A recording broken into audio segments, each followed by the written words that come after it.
So some of our limiting beliefs are, a very popular one at the start is, I'm not good enough, or I'm not enough. So we feel inside ourselves that really there's something wrong with us.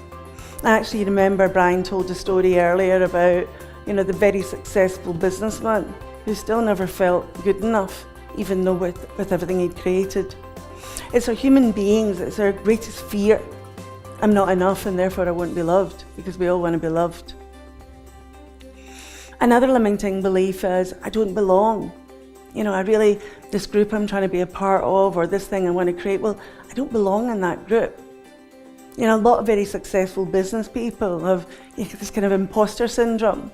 They feel that they're a fraud, they're going to be found out at some point, and they're always just putting up this facade, and it's really not true. They have all that success already. Here's another very popular one.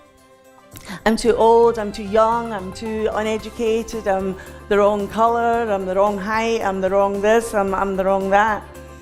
And those of you who've done some Tony Robbins will maybe remember that he talks about that in his very early stages, where he felt he was too young and uneducated to get the success and get the girl. We know how that turned out. That was pretty good.